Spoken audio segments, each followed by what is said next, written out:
Na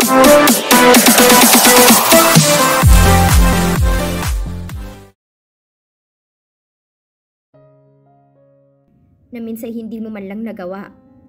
Kahit pagbisita man lang sa tuwing kaarawan nila hindi mo magawa. Masyado bang masakit ang mga sinabi ko? Bakit biglang nag-iba ang ekspresyon ng mukha nito? Bakit biglang nanlambot? I was just stating at the back. Now how dare you say that? I added. Without breaking his stare on me, he sighed deeply. Alright, I'm sorry. Pasok sa kabilang tenga, labas sa kabila. Damn it, I'm so sick of listening to his useless apologies. Ngayon nagkalinawan na tayo. Babalik na ako sa loob. Inihintay na ako ng mga anak ko. I said and was about to turn my back on him, but he talked. Babawi ako. Babawi ako sa inyo. Babawi ako sa lahat ng mga pagkukulang ko sa inyo. Babawi ako, Althea. Pangako, he said. Damn, that promises that once destroyed me. Pagkaalis ko sa lugar na yun, hinagmamadaling nagtungo ako sa sala upang balikan ng mga anak ko. Damn, even in that place, I felt the same thing. Ayaw ko talaga dito. Gusto kong umuwi sa bahay pero paniguradong ayaw sumama ng mga bata. Ayaw ko naman silang iwan dito at baka kung anong gawin ng lalaking yon. Pagkarating ko sa sala ay naabutan kong kambal na masayang nanonood ng telebisyon. Panay tawa itong si Matt samantalang tahimik lang si Feli na paminsan-minsan ding humahagik-hik. Maya-maya pa ay napansin nila akong pareho kaya umupo na kaagad ako sa kanilang tabi. Mommy, what took you so long? Ano pong pinag-usapan niyo ni Daddy? And where is he po? Sunod-sunod na tanong ni Matt nang makaupo ako sa tabi nilang dalawa. Please baby, don't make it hard for mommy. Hindi ko alam kung anong isasagot ko sa mga tanong mong yan. I'm still not in the mood dahil kanina pa ako kating-kati na umalis sa lugar na ito. I sighed. We just talked, anak. Now continue watching. Oh, look! Open got trip! I exclaimed that forced myself to laugh. Hindi naman ako nabigong ilipat ang atensyon ng anak ko at maya-maya ay nakitawa na rin sa pinapanood. Napaluwag ako ng paghinga. Munti ka na.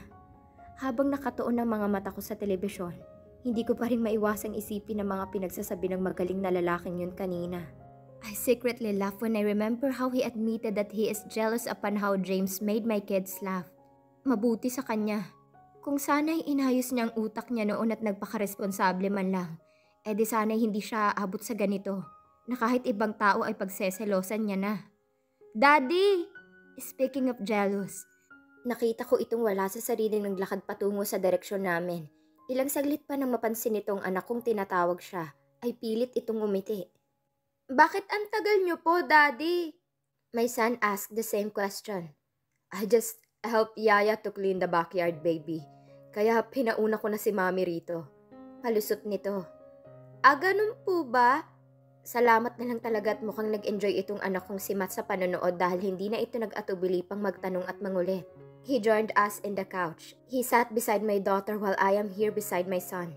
Pinagitnaan namin ngayon ng mga anak ko, kaya kahit papano ay maluwag pa rin ang paghinga ko. Mahigit 20 minuto lang kaming nanatili sa ganoong posisyon. Nang biglang tumawag ang isa sa mga kasambahay ng bahay na ito. Kung hindi ako nagkakamali ay siya itong panay tanong sa akin kanina tungkol sa mga bata. Hindi ko na malaya ng oras. 7:00 na pala ng gabi. Parang kanina lang ay hapon pa nang makarating kami. Nakita ko itong binuhat ang dalawa kaya tinawag ko si Matt. Upang sana ay pababain ito. Ngunit siya pa mismo ang nagsabing hayaan ko na lang daw ito at wala na akong dapat pang alalahanin. Akala mo naman siya talagang iniisip ko. Natatakot lang ako at baka pag nabigatan siya ay mawalan siya ng balanse at magresulta pa sa aksidente. Baka madamay pa ang mga anak ko. Noong una ay nagdadalawang isip pa akong tumapak sa loob, lalo na't bumungad sa akin ang pamilyar na lugar. Ang lugar kung saan nangyari ang tinuturing kong bangungot. I almost lost my children here. Dito yon mismo. Sariwang-sariwa pa sa utak ko ang pag-iyak. Ang pamimilipit ko sa sakit ng mag-isa. Walang kasama. Agad ko ring iwinaksi ang isipin yon. Walang mangyayari kung iisipin ko ang mga yon. Baka mas lalo lang akong mahirapang mamalagi rito. Wala naman. I am just happy that finally makakasama ko na kayo ulit. He answered as he walked towards the table to join the kids. Wow! Ang galing! Kasi po kami ni na Mami, magluluto po si Lola ng maraming masasarap na foods kapag birthday po namin. Pagkakwento pa ng anak kong si Matt. Napapansin kong bahagyang pagkalito ng anak kong si Feli sa kanilang mag-ama, kung kaya't marahan ko itong hinawakan sa balikat at marahang pinalapit sa aking harapan. Wow, that's good to hear, baby. Now let us take our seats na. We are going to eat this all. His father replied and later on carried him up to the seat. Iginaya ko na rin ang anak kong si Feli at pinaupo sa tabi ng kanyang kuya. Wow, chop suey! Matt exclaimed. I know that chop suey is your favorite, son. Alam mo, luto yan ni Yaya Gemma. Masarap siya magluto ng chop suey. Now try it. He said and so my son did. Akmang gagamitin itong kanyang kutsara, pero pinigilan ko kaagad ito at mabilis na kinuha ang kutsara ko. Nagsandok ako ng pagkain galing doon pagkatapos ay itinapat ito sa bibig ni Matt. Here anak, open your mouth. I said and so he obliqued. Habang ginagawa ko yun ay hiramdam ko ang titig ng lalaking yun sa harapan namin. Kaya hindi ko na lamang ito pinansin at marahang pinunasan ang gilid ng labi ng anak ko. He waited for his reaction while silently feeding Feli. Maya-maya pa ay nakita ko itong tumangutango kasabay ng pagtaas ng kanyang kamay na naka-thumbs up. How was it, son? I heard him ask. Good po, it's delicious. But mommy's chop suey is still the best. My son babbled that made me smile. Marahan kong sinuklay ang buhok nito nang ilipat nito sa akin ang kanyang paningin. Ang sweet naman ng baby ko. Yes, mommy's chop suey is still the best, anak. No one can replace her. I heard him agree that it made me stop caressing my son's hair. I can feel his stare at me, but I chose to ignore it. You did eat mommy's special dish? Yes, that's my favorite. Mommy used to cook for me back then, baby. Kaya na-miss ko na rin. How about requesting mommy to cook chop suey for us? Okay ba yon? I gulped. Yes, yes, yes! Gosh, why is he saying that? Can't he see? Hindi na ako mapalagay dito sa kinauupuan ko. Nananadya ba siya? Bago ko man mapatay ang lalaking ito sa isip ko ay naramdaman ko ang dalawang pares ng kamay ni Matt na humawak sa aking braso. Mommy, mommy! Please cook for us! I want to eat chop suey po na ikaw ang nag-cook! My son said. I was forced to smile. Sure, baby. But for now, finish your food muna. Next time na lang tayo mag-cook, ha? I answered trying to sound calm. Pero imbis na sumang-ayon ay napanguso lang ang anak ko sa pagkadismaya. But mommy, can't we do it after we eat dinner po? Pagpupumilit pa nito. Baby, we already ate. Next time na lang. Saka ayaw mo ba ng luto ni Yaya? Ang sarap nga, oh. Sumubo pa ako ng chop suey at pinakita ito sa anak ko. Ang sarap. I acted. Masarap naman talaga. Ewan ko lang kung bakit gustong-gusto ng anak kong magluto ako. Now eat na. Sige ka, baka maubos namin yan. Nasasarapan pa naman kami ni Princess. Pagbibiro ko pa rito. Palihim akong natawa ng bigla nitong tingnan ng nakahain na chop suey. At bahagyang umangat ang kilay nito nang makumpirmang paubos na nga talaga ito. Okay po, bukas na lang po. My son finally agreed and continued eating. Napailing na lang ako sa nakita at ilang saglit pa'y nagpatuloy na rin ako sa pagkain. Halos umabot kami ng mahigit kalahating oras doon sa hapag na kumakain dahil sa kakulitan nitong mga bata. Sino ba namang makakakain kung palagi akong kinakausap ng anak ko? Matapos naming kumain ay sakto naman tumunog ang cellphone ko. Tumawag si nanay. Sinagot ko ito at sandaling nangumusta. Maya-maya binigay ko rin naman kaagad sa mga bata dahil gusto raw nilang kausapin si nanay. Umalis na sila sa kusina at ako nang naiwan dito upang magboluntaryong ligpitin ang mga pinagkainan. Ayaw ko namang iasa ito sa mga katulong. Sanay naman na ako sa mga gawaing ito kaya hanggat wala pang dumarating na katulong ay liligpitin ko na ito. Nasa gitna na lang ako ng paghuhugas ng pinggan nang makarinig ako ng mga kaluskos na nanggagaling sa likuran ko. Kahit hindi ko na ito tingnan, kilala ko na kung sino ito. What are you doing? I heard him ask. Naghuhugas. Simpleng sagot ko. Come on, you don't need to do that. Si Gemma na ang bahala dyan. Samahan mo na lang ang mga bata roon sa sala. No need, kaya ko na rito. Ikaw na muna roon, samahan mo sila. I replied. Ilang sandali pa'y narinig ko itong napabuntong hininga. Let's go, you don't need to do that. Paparating na ang katulong. Umiling lamang ako. Patapos na ako. Kakasimula mo lang. Kanina pa ako nagsimula. 2 plato pa lang ang nasabunan mo. Napatigil ako sa ginagawa ko at tiningnan ko ang hawak kong plato. 2 pa talaga ang nasabunan ko. Ngayon ko lang napagtantong kanina ko pa pala hawak-hawak itong plato at paulit-ulit itong sinabunan. Wala sa sariling napahugot ako ng hininga at maya-maya'y lumunok. Tahimik kong inilagay ang hawak kong plato at mabilis na inabot ang isa. Kunwari ay hindi ako apektado sa pinagsasabi nito. You sure kaya mo na yan? I heard him ask. Tumango lang ako na mukhang nakita rin naman ito. Okay, tutulungan na lang kita. Hindi ko na lang ito pinakinggan at nagpatuloy na sa ginagawa. Binilisan ko pa ang paghuhugas at nang makaalis na kaagad ako. Teka, kukunin ko lang tong pamunas ng lamesa. Bago pa man nito matapos sa pagsasalita ay bigla akong napapitlag nang maramdaman ko ang pagdikit ng mga balat namin. Wala sa sariling umisog ako palayo rito nang abutin itong pamunas na nasa gilid ko lang. Shit lang, sobrang laki ng espasyo sa gilid ko. Bakit dito pa siya pumwesto? Nabobobo na ba siya? O sadyang nang iinis lang talaga? Nang sa wakas ay nakuha na nitong pamunas ay tuluyan na itong umayos ng tayo. Hindi ko naman maiwasang tapunan nito ng tingin. Kaya nahuli ko itong nakatingin din sa akin. Nakangisi na tila ba'y hindi niya mapigilan. Sinamaan ko lang ito ng tingin kaya siguro mukhang nagising ito sa realidad. Itinaas nito ang pamunas sa akin. Nakuha ko na. Wika nito pagkatapos ay nagmamadaling umalis sa gilid ko. Napailing na lamang ako. Naglolo ko ata. Kilala ko na siya. Yung ganoong klaseng ngisi. Siguro noon ay natatawa ko dahil hudyat yun ang kanyang pagkapahiya. Pero ngayon ay naiinis na lang ako. Minabilis ko na lang ang ginagawa ko rito. Sakto namang pagkatapos ko ay natapos din ito at nagtungo sa lababo upang ilagay ang pamunas na ginamit. Iniwan ko na ito at nauna nang umalis sa kusina upang magtungo sa sala. Narinig ko pa itong tinawag ang pangalan ng kasambahay. May sunod pa itong sinabi. Ngunit hindi ko na narinig dahil masyado na akong malayo. Naabutan ko ang mga anak kong naglalaro sa cellphone ko habang magkatabing nakaupo sa sopa at parehong nakadapa. Pinagitnaan nila ang cellphone at mukhang naglalaro sila ng 2, 3, 4 players. At hindi nga ako nagkamali ng tuluyan na akong makalapit. They were both laughing as they kept on tapping the screen. Na tila ba'y nagpapaunahan sila. Be careful, my phone might break mga anak. I chuckled. Hindi po mami, hindi po namin sisirain. Matt answered that made me laugh. Ay sus, halata namang iniingatan nila. Ang lakas pa nga makapindot.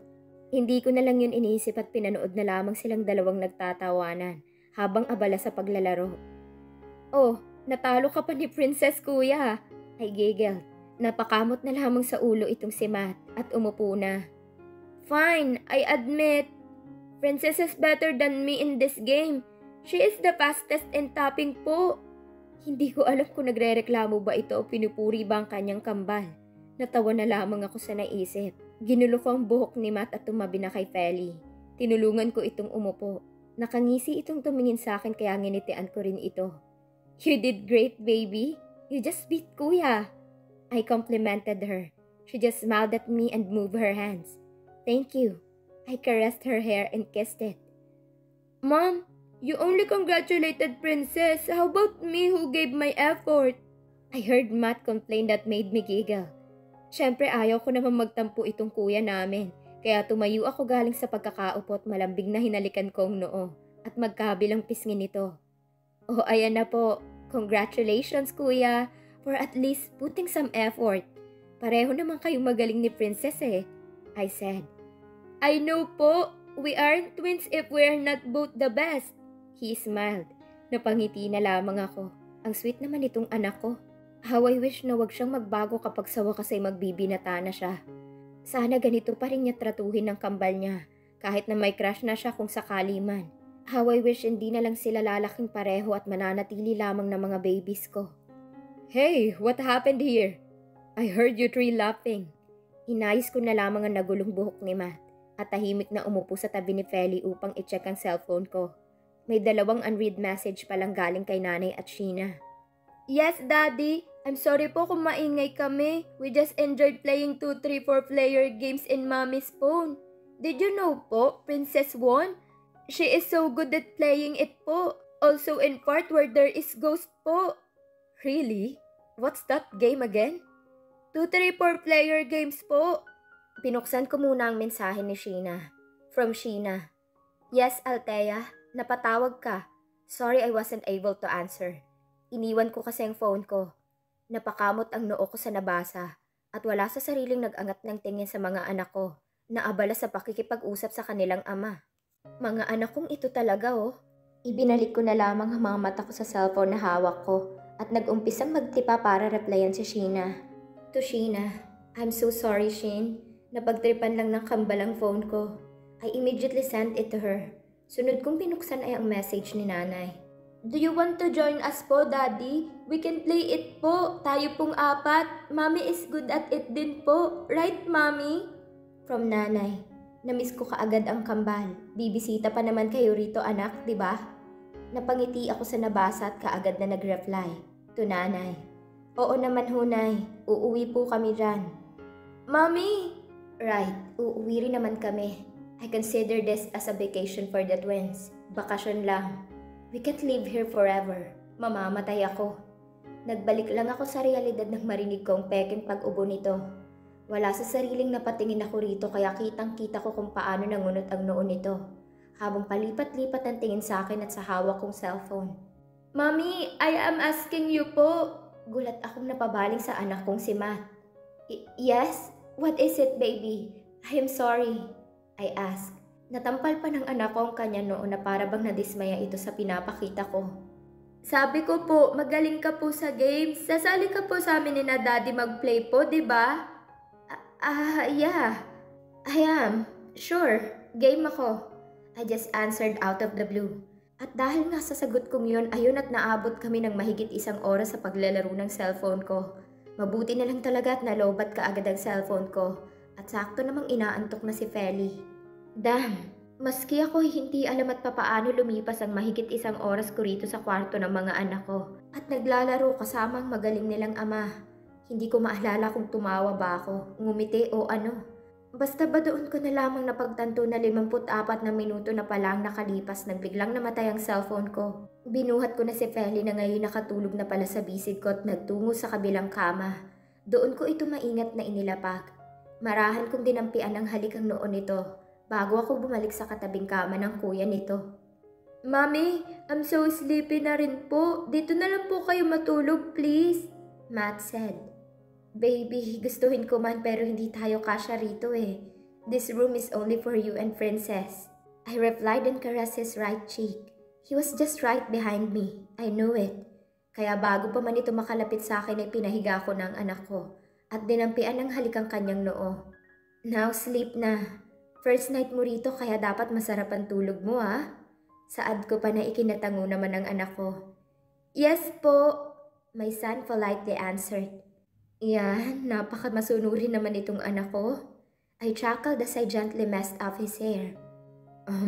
Go on son, higa ka na. We will wait for you until you finally fall asleep. A deep voice echoed the room. No need na po, hindi naman po ako matakutin po, right mommy? My son insisted. Right, big na kuya ko eh. I agreed. Now sleep na. I added and so he obeyed. Labas na si Mommy, anak ha? Good night, I said. Good night din po, Mommy. Good night din, baby. His father said. Good night din po, Daddy. My son replied. Pagkatayo ko pa lang sa kama ng anak ko ay ipinikit na nito ang kanyang mga mata. Gamit naman ang gilid ng mga mata ko ay nakita kong pinatay ng lalaking yun ng lampshade sa gilid. Hindi na ako nag-abala pang patayin ng ilaw ng kwarto dahil iniwan ko naman siya roon. Now, saan ako matutulog? Walang guest room itong bahay na ito. Oo, wala. Kaya noon ay wala talagang nakakatuloy dito kahit magulang man lang namin. Maaaring sa kwarto ng mga anak ko kung kakayaning matulog sa lapag. Pero sa kaso ko, mukhang hindi nakakayanin ang katawan kong matulog sa sahig dahil sasakit lang ang likod ko. I badly wanted to sleep with my kids, but their bed was too small for me. Napakamot na lamang ako sa ulo habang naglalakad pababa ng hagdan pabalik sa sala.